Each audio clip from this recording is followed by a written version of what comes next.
Noi siamo assolutamente convinti, e il sondaggio insomma lo conferma, ne rifaremo un altro nel corso dei prossimi mesi, che la Lega da sola possa vincere le elezioni regionali. Dalle parti di Luca De Carlo e del quartier generale di Fratelli d'Italia in Veneto le orecchie staranno fischiando parecchio, ma la Lega di questi tempi vuole mostrare i muscoli e il recente sondaggio di Queris, con il Carroccio affiancato da lista Zaia e lista Sindaci in corsa solitaria, capaci di raccogliere un ipotetico 35% sul centro-sinistra al 29% e soprattutto sul blocco Meloniani-Forza Italia al 16%, la dice lunga sul fatto che nulla è stato ancora scritto di definitivo sul centrodestra a Palazzo Balbi 2025, tanto da spingere il numero uno del Carroccio in Veneto a dire che sì, questa ipotesi potrebbe esistere, ma che forse, più concretamente, potrebbe essere usata come grimaldello per porre una condizione essenziale sul tavolo. Questo non lo facciamo perché vogliamo andare addosso a qualcuno, ma perché nell'alveo del centrodestra siamo convinti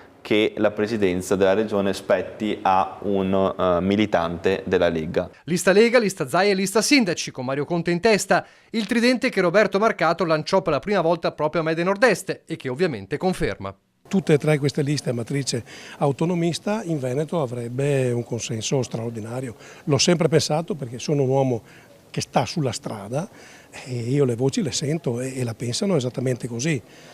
Per cui anche qua chi immagina che la partita sia già definita, ecco, forse non ha capito, la partita è ancora lunga, la giochiamo e la giocheremo secondo le nostre regole. Ma perché limitarsi al tridente? Per Stefani la truppa leghista in solitaria potrebbe avere anche altre armi. Non solo lista Lega, lista Zaia, lista di amministratori, io direi che possiamo allargarci anche ad altre liste civiche, perché abbiamo la possibilità di farlo come Lega, abbiamo la struttura per poterlo fare e quindi dobbiamo assolutamente essere consapevoli di un peso elettorale che non è soltanto il peso della lista Lega, ma è anche l'insieme di amministratori che all'interno di questo bacino elettorale hanno dimostrato di seguire anche questo percorso. Uno Stefani deciso tra l'altro a riproporre l'iter del terzo mandato per Zaia, apparentemente tramontato.